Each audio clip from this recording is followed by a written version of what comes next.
स्वागत है दोस्तों आप सभी का डिजिटल मैथ्स क्रांति में। आज के इस वीडियो के अंदर हम कक्षा 10वीं के 14वें चैप्टर को करने वाले हैं और चैप्टर का नाम है प्रायिकता।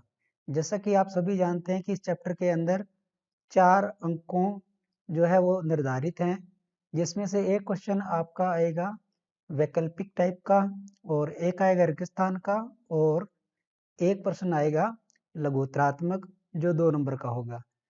तो बिना टाइम वेस्ट किए करते हैं स्टार्ट दोस्तों।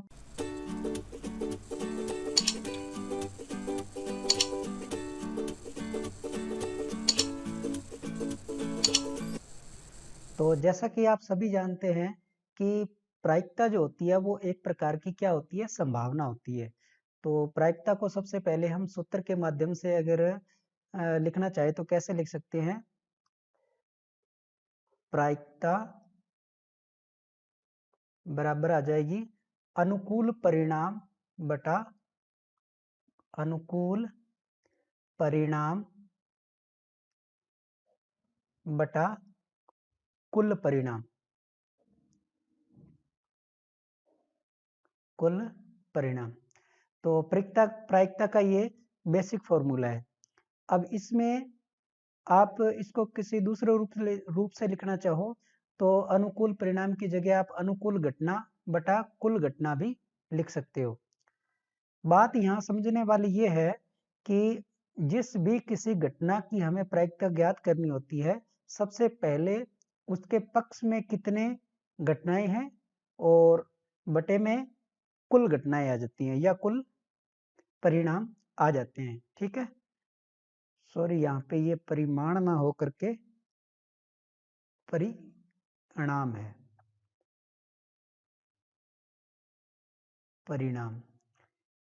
तो और सिंबॉलिक रूप से इसको हम लिखते हैं पी ए, या ए की जगह हम ले सकते हैं पी ई, यानी कि किसी भी इवेंट ई की प्रायिकता ई के अनुकूल परिणाम, ई के अनुकूल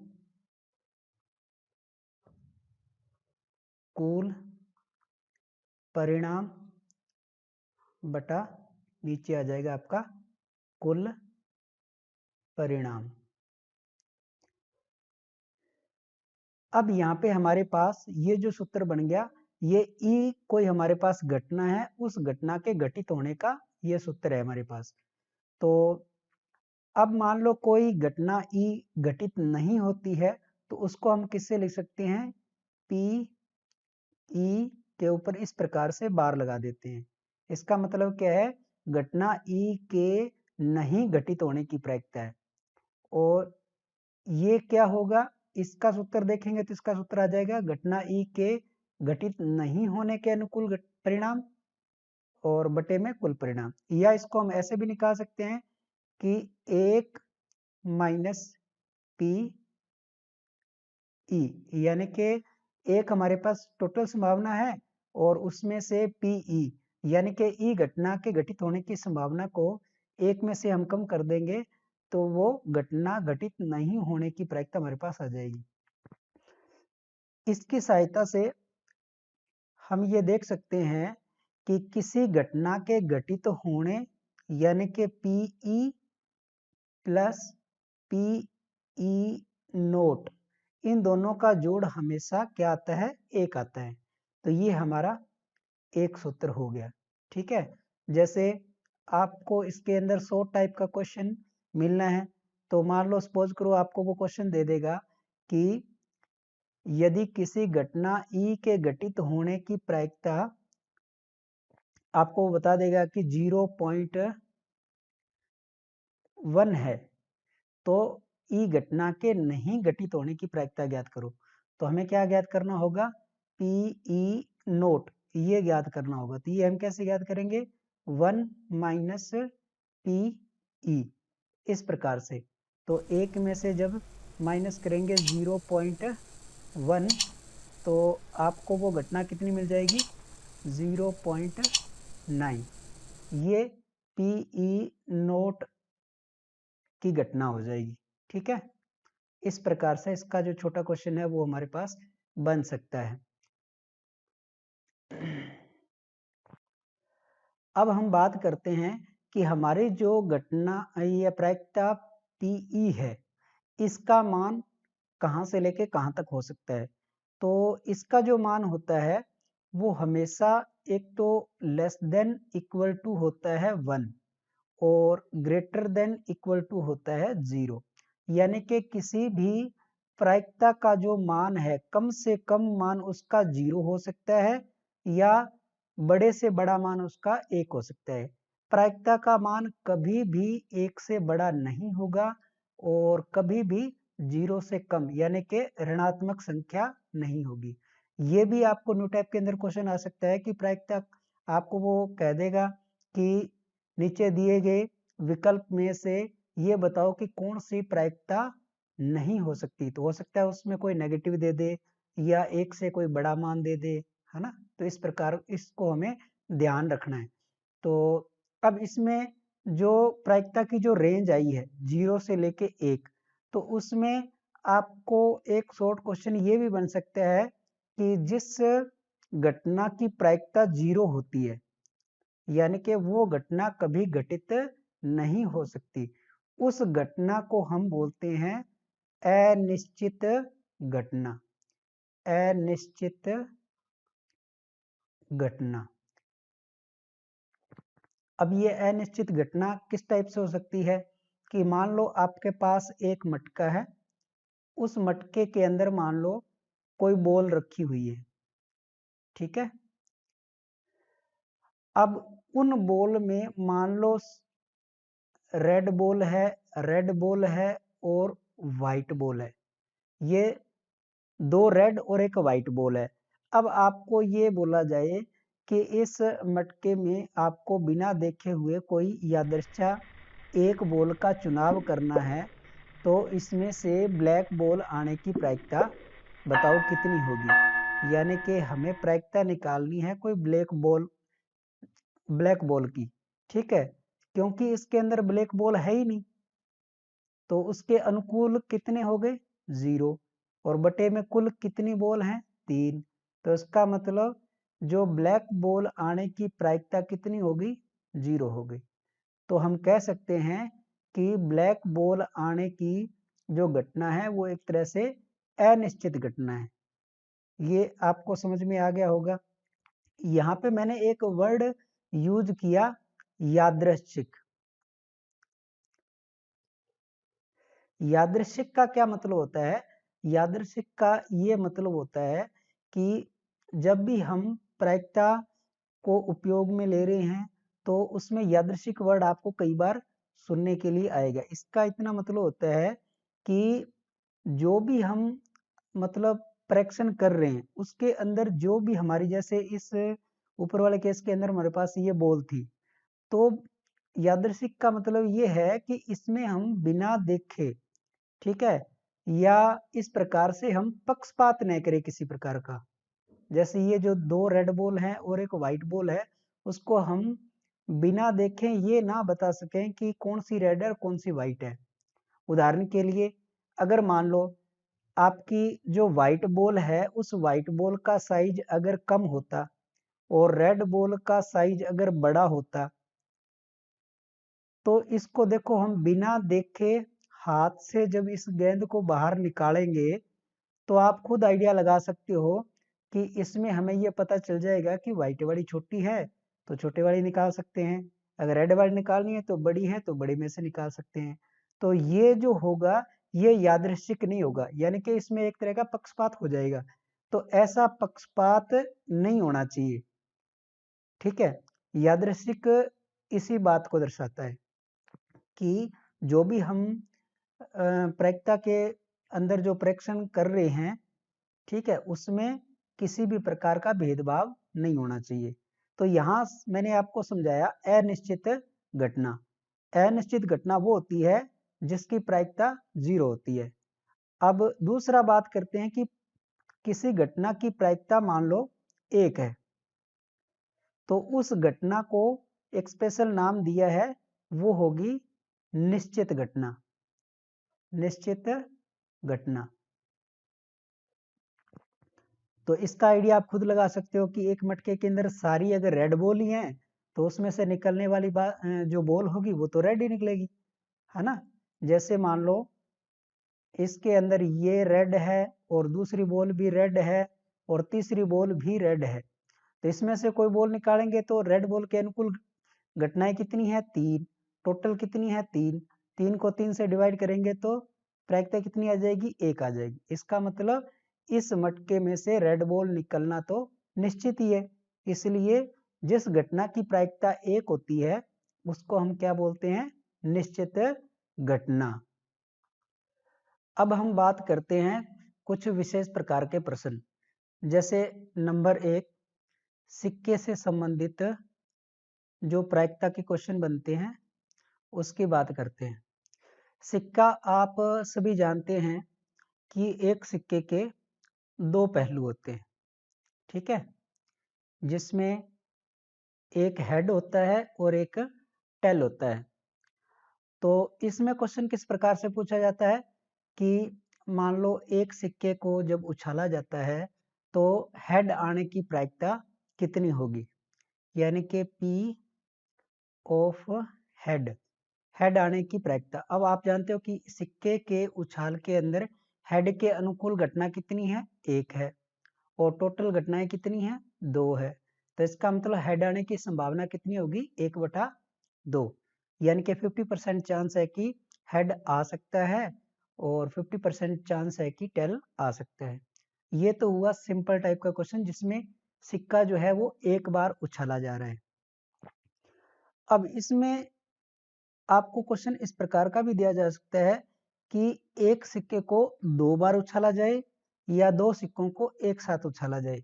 ये दोनों एक ही मतलब रिजल्ट को दिखाएंगे। जैसे मान लो अगर हमारे पास 2 सिक्के हैं वो एक साथ उछाले जाते हैं, जैसे एक सिक्का ये है और एक सिक्का ये है।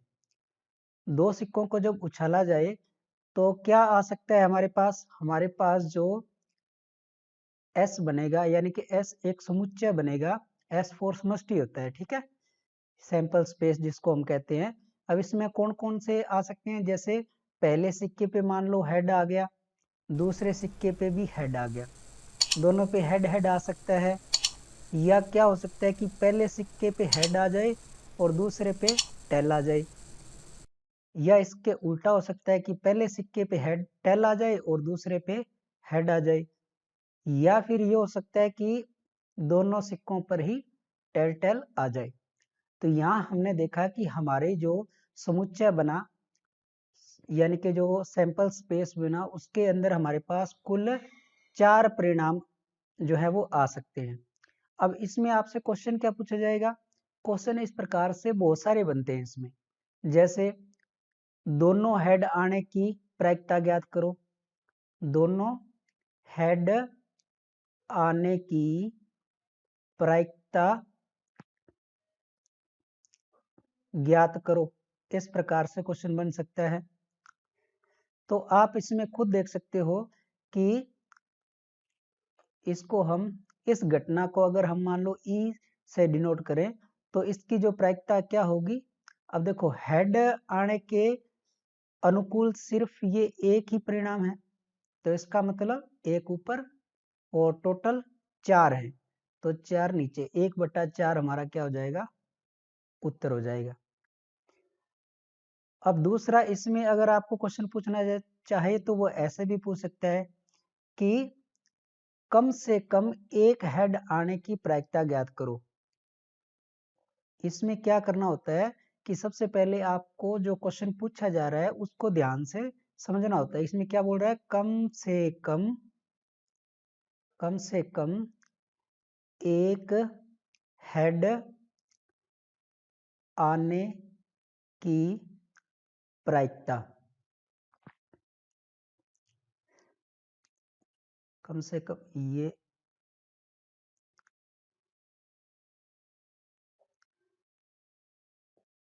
कम से कम एक हेड आने की प्रायिकता अगर हमें ज्ञात करनी है तो अब इसमें देखो कम से कम एक हेड होना चाहिए, इसका मतलब कम से कम एक हेड इसमें है एक हेड इसमें है और इसमें तो 2 हेड है, इसका मतलब कम से कम एक तो है ही।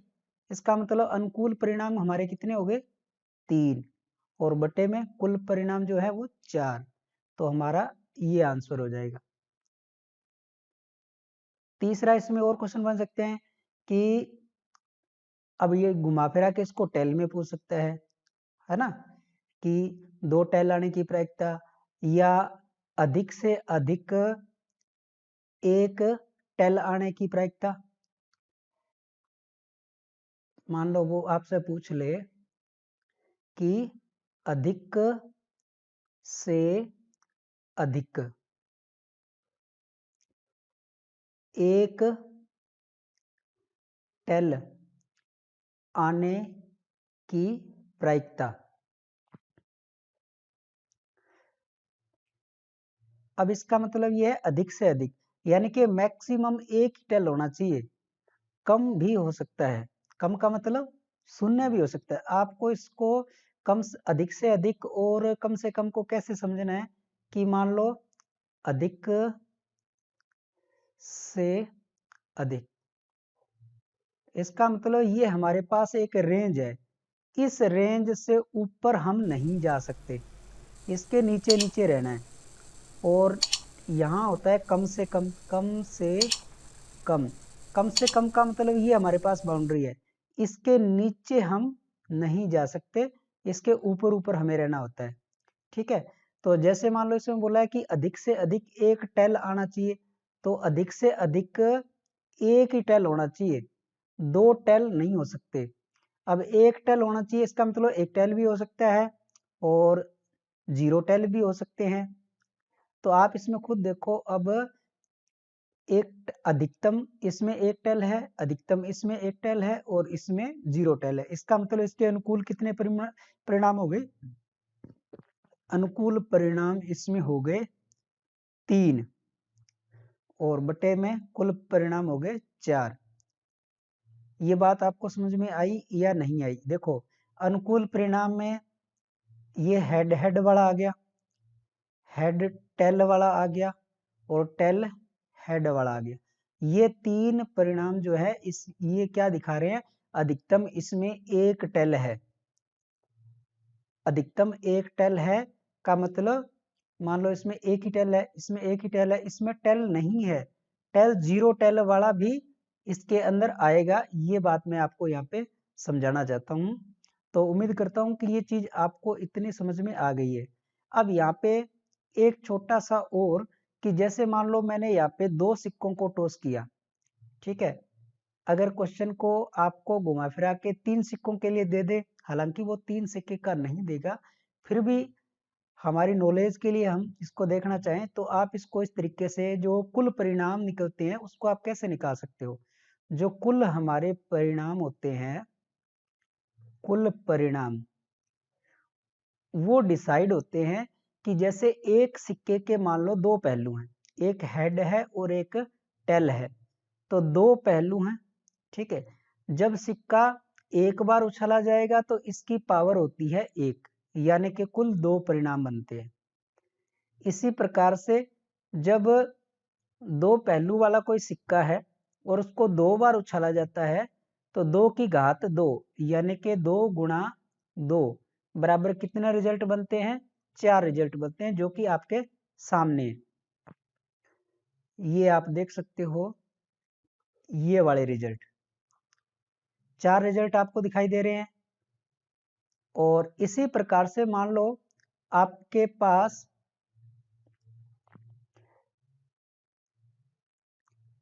एक सिक्के को 3 बार अगर उछाला जाए, एक सिक्के को 3 बार उछाल दें या 3 सिक्के को एक साथ उछाल दें, तो कुल परिणाम जो बनेंगे वो हमारे 2 की घात 3 बनेंगे, यानी कि 2 गुणा 2 गुणा 2, तो ये कितना हो जाएगा? उसके 8 परिणाम हो जाएंगे। ठीक है, तो ये हम कुल परिणाम इसकी सहायता से निकाल सकते हैं। तो सिक्के से संबंधित इतना ही आपको अगर अच्छे से ध्यान में है तो आप सिक्के के सवालों को आसानी से हल कर सकते हैं। इसके बाद हमारा जो नेक्स्ट टॉपिक है वो है पासे से संबंधित, है ना। दूसरा हमारा सवाल बन सकता है पासे का। पासे को आप जानते हैं, जिसको नॉर्मल अपने डाइस बोलते हैं, ठीक है। पासा कुछ इस तरीके का होता है, जिसके अंदर क्या है, 6 फलक होते हैं और प्रत्येक फलक पे आपके या तो संख्या लिखी रहती है, 1 2 3 4 5 और 6, या फिर ऐसा हो सकता है कि उस पे डॉट भी बने हो सकते हैं, कि एक साइड पे एक डॉट बना हो, फिर 2 डॉट बने हो, 3 डॉट बने हो, इस प्रकार से। तो आप अब इसमें खुद देख सकते हो कि पासे के कुल परिणाम जो है वो हमारे कितने हैं, 6 है। अब इसमें जो सवाल आएगा उसको करने से पहले हमें इसकी कुछ जो बेसिक बातें, जैसे इसमें सम संख्या जो है, सम संख्याएं जो होती हैं वो कौन कौन सी हैं। सम संख्याएं आप जानते हो कि 2 है, 4 है और 6 है। ऐसे ही विषम संख्याएं की कौन सी हैं, विषम संख्याएं।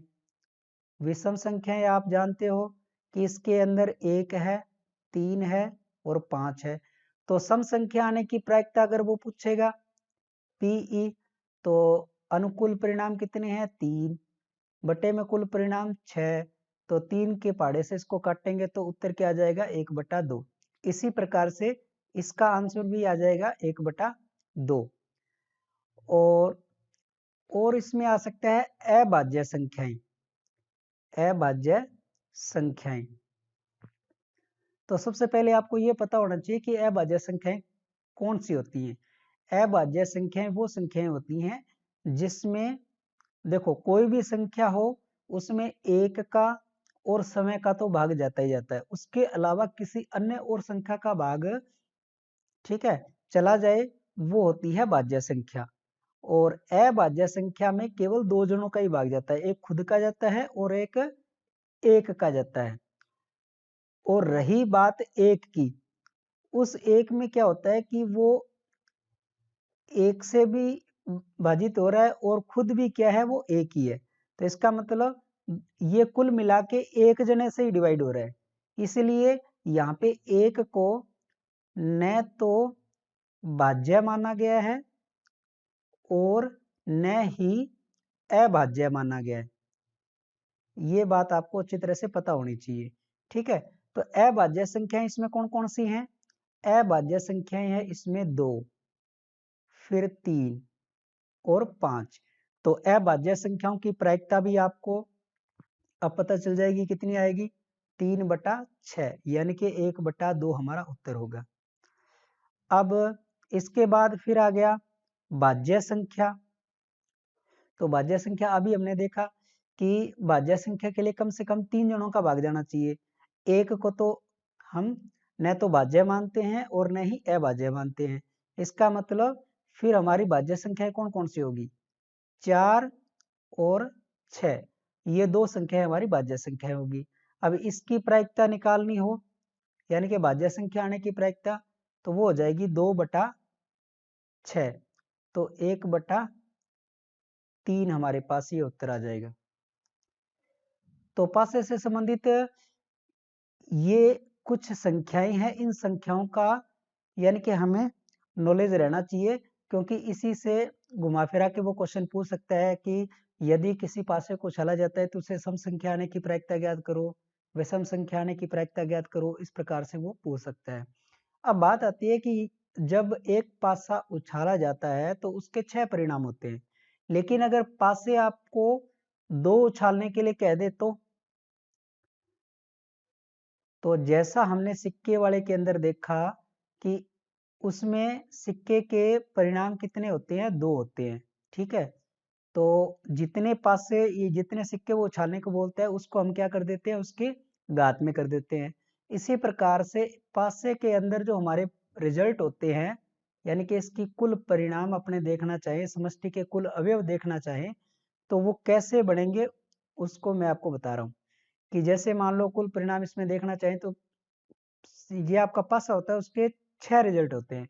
अगर हम 2 पासे उछाल रहे हैं इसका मतलब इसकी पावर हो जाएगी 2, तो 6 गुणा 6 बराबर कितने बनेंगे, 36 परिणाम बनेंगे, ठीक है। जिसको आप ये एक इमेज के अंदर बुक में भी दिखा रखा है, चाहे तो मैं उससे भी आपको दिखा देता हूँ। तो जैसा आप यहाँ देख रहे हैं इस फोटो के अंदर, जैसे हमारे पास दो रंग के पासे हैं, एक नीले रंग का है और एक स्लेटी रंग का है।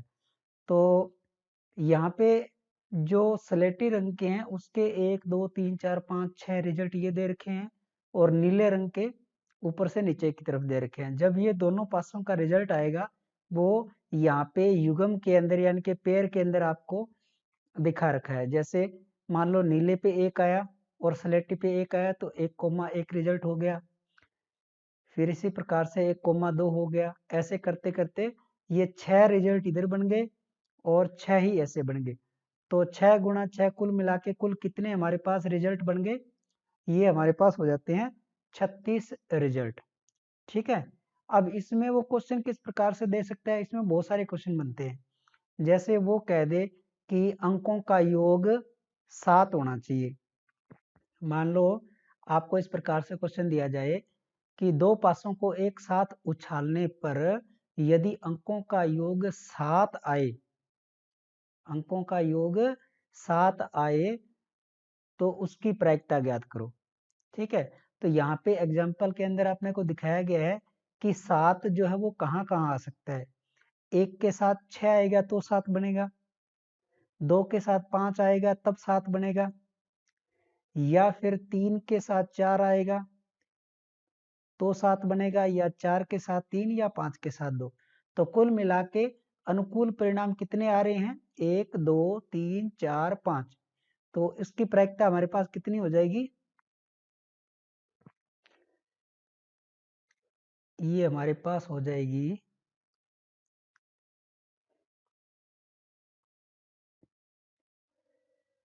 ये हो जाएगा पीई, दोनों अंकों का योग 7 आने के अनुकूल घटना 5 बटे में कुल घटना 36। तो ये हमारा उत्तर हो जाएगा। अब इसमें और घुमा फिरा के सवाल वो ऐसे दे सकते हैं कि कम से कम 5 आने की, कम से कम 5 आने की प्रायिकता ज्ञात करो। मतलब दो पासों को जब उछाला जा रहा है, मान लो वो सवाल आपको इस तरीके का दे दे कि दो पासों को उछालने पे कम से कम 1 अंक 5 आने की प्रायिकता ज्ञात करो।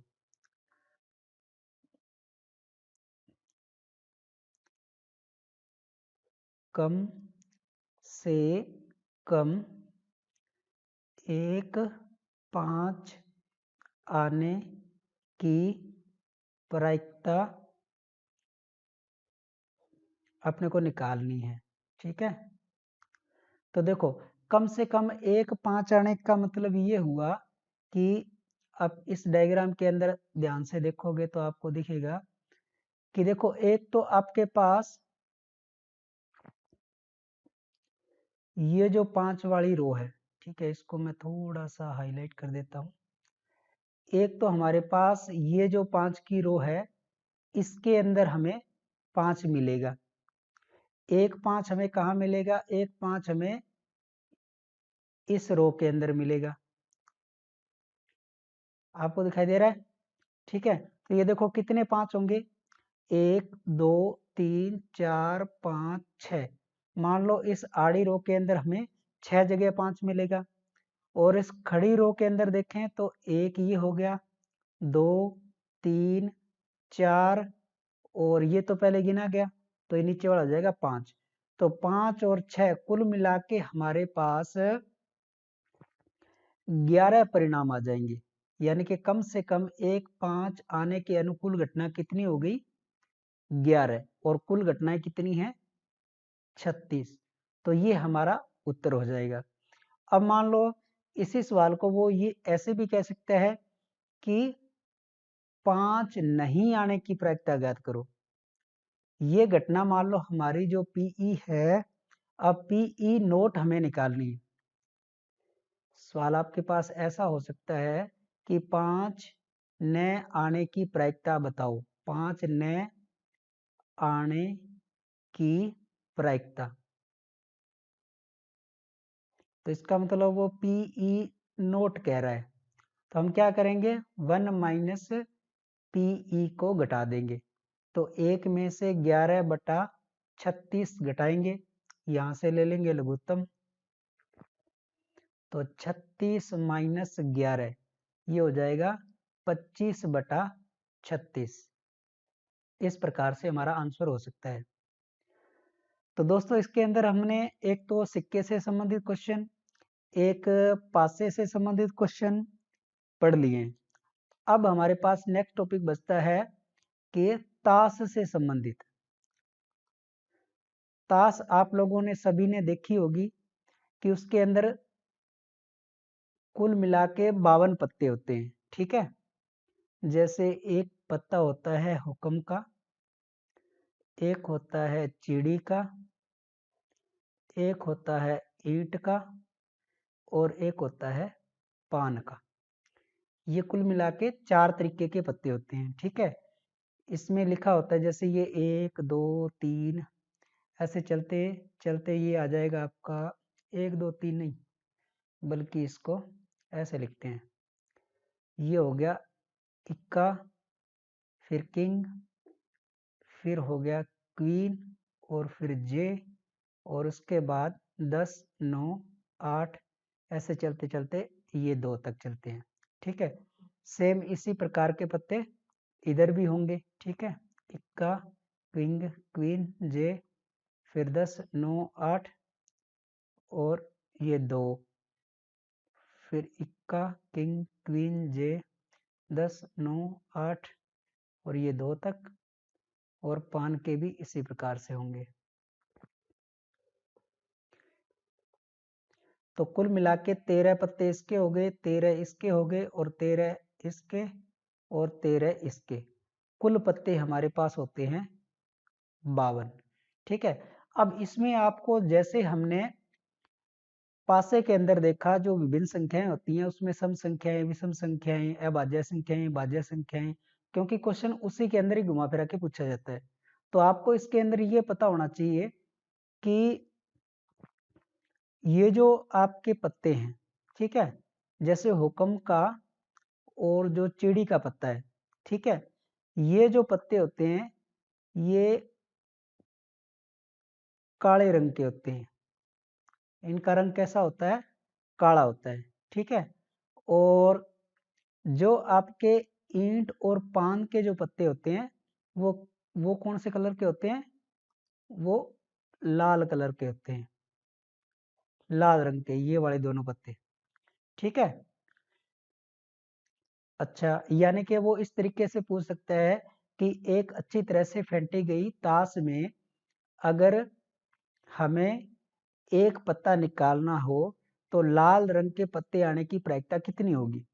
तो आपको पता है कि लाल जो पत्ते होंगे ईंट के 13 और पान के 13, 13 13 26 पत्ते हो जाएंगे। तो लाल रंग का पत्ता आने की प्रायिकता हो जाएगी 26/52, यानी कि 1/2 उत्तर हमारा हो जाएगा। ये तो हो गया इसके रंग के आधार पे। अब इसमें और भी पत्ते होते हैं, जैसे मान लो फेस कार्ड, ठीक है। ये वाले 3 पत्ते जो होते हैं ये फेस कार्ड कहलाते हैं, फेस कार्ड। यानी कि इनके ऊपर क्या होता है, तस्वीर, या इसको आप तस्वीर वाले पत्ते भी कह सकते हो, तस्वीर वाले पत्ते, ठीक है। ये यानी कि हुक्म के भी 3 होते हैं, चिड़ी के 3, ईंट और पान के 3। तो कुल मिला के इन पत्तों की संख्या कितनी होती है, 12 रंग के पत्ते होते हैं ये, मतलब 12 पत्ते हो गए, 3 चौके 12।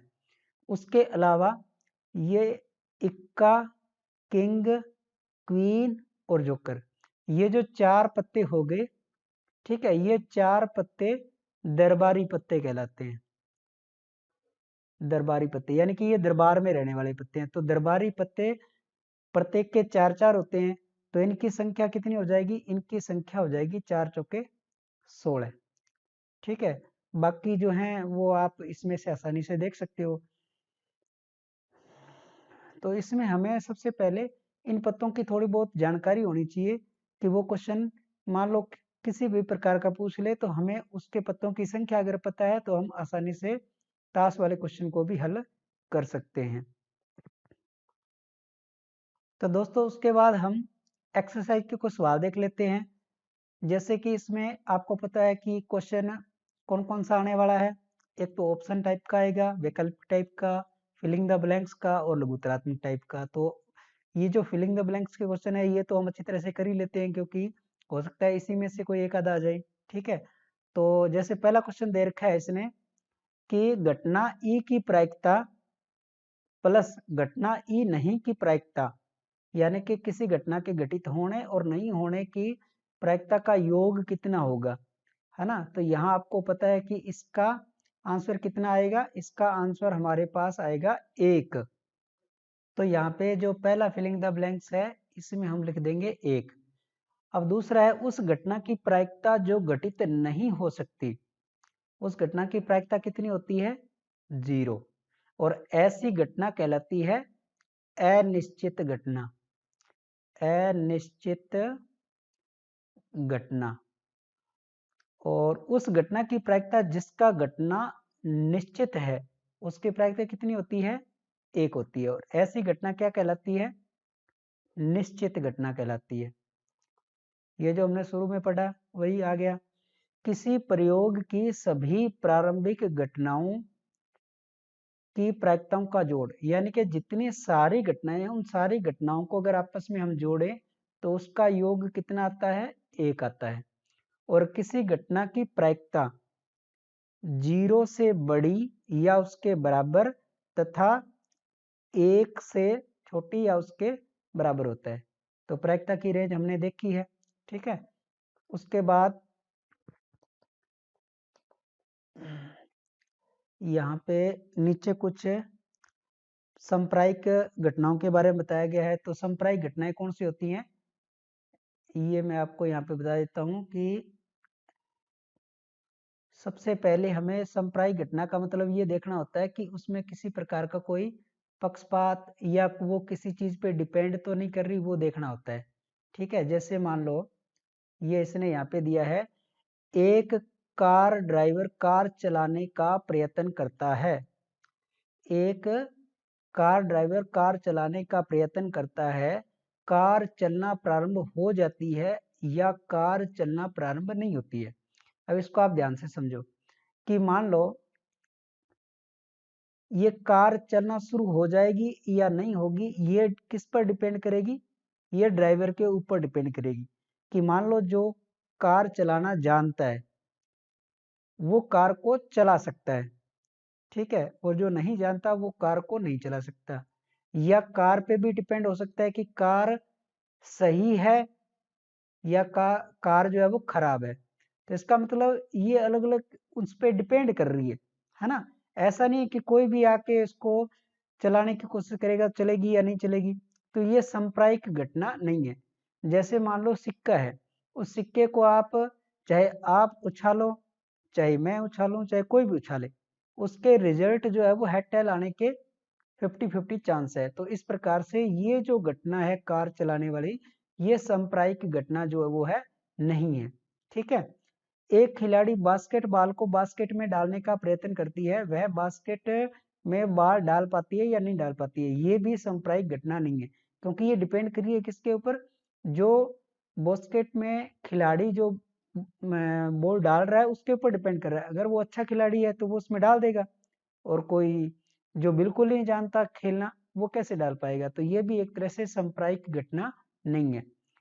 एक सत्य असत्य प्रश्न का अनुमान लगाया जाता है, सत्य या असत्य प्रश्न का अनुमान लगाया जाता है, उत्तर सही है या गलत होगा। अब ये किस प्रकार की घटना है, तो इस घटना को भी आप देखोगे तो ये जो सत्य या असत्य प्रश्न का यानी कि जो जवाब देगा वो भी उस पर्टिकुलर यानी कि स्टूडेंट के ऊपर डिपेंड कर रहा है कि वो अगर सही जानता है तो वो सही आंसर देगा, अगर वो नहीं जानता तो वो गलत होगा। इसका मतलब ये भी एक सांप्रायिक घटना नहीं है। अब आता है एक बच्चे का जन्म होता है, वह लड़का है या लड़की है। ये एक समप्रायिक घटना है, क्योंकि ये डिपेंड नहीं करेगा कि लड़का होना और लड़की का होना ये दोनों समप्रायिक है, मतलब इसमें से कोई भी घटित हो सकता है, चाहे वो उसको जन्म देने वाली माँ कोई भी हो या कहीं की भी रहने वाली हो, उससे कोई फर्क नहीं पड़ता है। तो समप्रायिक घटना का मतलब उसके जितने भी रिजल्ट हैं उसके किसी भी घटना के घटित होने के समान संभावना होनी चाहिए। ठीक है, तो ये हो गया। अब इसके बाद नीचे वाले क्वेश्चन हम देख लेते हैं। फुटबॉल के खेल को प्रारंभ करते समय यह निर्णय लेने के लिए कि कौन सी टीम पहले बॉल लेगी, इसके लिए सिक्का उछालना एक न्याय संगत विधि क्यों माना जाता है? आप जानते हो क्योंकि सिक्के के जो अंदर हेड और टेल के रिजल्ट आते हैं वो संप्रायिक होते हैं और दोनों के आने की संभावना समान होती है, इसलिए हम इसको न्याय संगत विधि मानते हैं। और नीचे इसमें क्वेश्चन दे रखे हैं, निम्नलिखित में से कौन सी संख्या किसी घटना की प्रायिकता नहीं हो सकती? तो देखो ये आपके लिए मोस्ट इम्पोर्टेंट क्वेश्चन हो सकता है, क्योंकि वैकल्पिक टाइप का है और ऐसा क्वेश्चन एक आपका आना भी है। तो देखो 2/3 यानी कि 3 में से 2 हिस्से, तो इसका मतलब इसका जो रिजल्ट आएगा आप पॉइंट में मान निकाल के देखोगे तो 0.666 के आसपास होगा। तो इसका मतलब ये हो सकता है -1.5, ये नहीं हो सकता। आपको पता है कि प्रायिकता जो होती है वो 0 से लेके 1 के बीच में रहती है, नेगेटिव नहीं हो सकती। 15% का मतलब क्या है? 15/100, इसका मतलब 0.15, ये भी हो सकता है, 0.7 ये भी हो सकता है। इसका मतलब इसका आंसर हो जाएगा बी। ठीक है, ये वाली प्रायिकता नहीं हो सकती। बाकी इसके और भी क्वेश्चन है, बहुत सारे दे रखे हैं, आपने इसको इजीली आसानी के साथ कर सकते हैं। जैसे मान लो ये क्वेश्चन आ गया कि यदि पीई आपका 0.05 है तो ई नहीं की प्रायिकता कितनी होगी? इसको आप जानते हैं कि अगर हमें पीई नोट अगर निकालना है तो क्या करेंगे, इसमें हम 1 में से पीई को घटा देंगे। ठीक है, यहाँ पे पी ई नोट अगर निकालना है तो 1 माइनस पीई को हम कम कर देंगे, 1 माइनस 0.05, तो इसका आंसर आ जाएगा 0.95। इस तरीके से हम आसानी से कर सकते हैं। तो दोस्तों आज के लिए बस इतना ही, क्योंकि वीडियो काफ़ी लंबी हो रही है। इसके और क्वेश्चन अगर आप कमेंट करोगे तो और भी क्वेश्चन अपने कर लेंगे। बाकी मेरे हिसाब से ये जो आपको मैंने बेसिक कंसेप्ट बताया है, इतनी चीज़ें अगर हम इसके अंदर ध्यान रखते हैं तो आसानी से इस प्रश्नावली के अंदर जो 4 अंक आने हैं वो हम आसानी से कर सकते हैं, क्योंकि इसके अंदर कोई बड़ा क्वेश्चन बनता नहीं है, छोटे क्वेश्चन है। तो आपको बस बेसिक चीज़ें ध्यान रखनी है कि जैसे सिक्के वाला हो गया है ना, 1 सिक्के को छाला जाए, 2 सिक्के को छाला जाए, 3 सिक्के को छाला जाए, या पासे वाला हो गया, 1 पासे को, 2 पासे को, या इसमें मान लो कोई बॉल वाला हो गया सवाल, है ना, ताश के पत्तों का सवाल हो गया। तो सिंपल से क्वेश्चन आएंगे इसमें जिसको हम आसानी के साथ कर सकते हैं।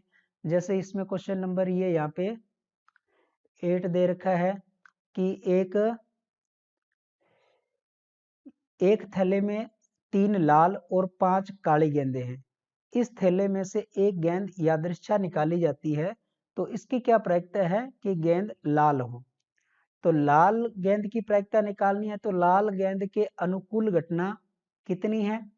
लाल गेंद के अनुकूल घटना यानी कि पीई अगर हमें निकालना है तो अनुकूल घटना है, अपने को पता है कि 3 इसमें लाल गेंद है तो 3 आ जाएगा ऊपर, और कुल गेंदें कितनी है? 3 और 5 8, तो ये हमारे पहले सवाल का आंसर हो जाएगा। और दूसरा लाल नहीं हो, लाल नहीं हो इसका मतलब पीई नोट हमें निकालना है, तो 1 में से 3/5 घटाएंगे तो 5/8 उत्तर आ जाएगा। यानी कि लाल नहीं होगी तो इसका मतलब वो काली होगी, तो काली की प्रायिकता निकाल लो 5/8। इस तरीके से हम आसानी से सारे सवाल कर सकते हैं। उम्मीद करता हूँ कि दोस्तों जो आपको मैंने समझाया है वो अच्छी तरह से आपको समझ आ गया होगा। बाकी आप इन पे आधारित जो सवाल है उसकी आप खुद प्रैक्टिस करें। जितना आप ज़्यादा प्रैक्टिस करोगे उतना ही आपको समझ में आएगा। तो आज की इस वीडियो को यहीं पे समाप्त करते हैं और मिलते हैं नेक्स्ट वीडियो के अंदर। धन्यवाद दोस्तों।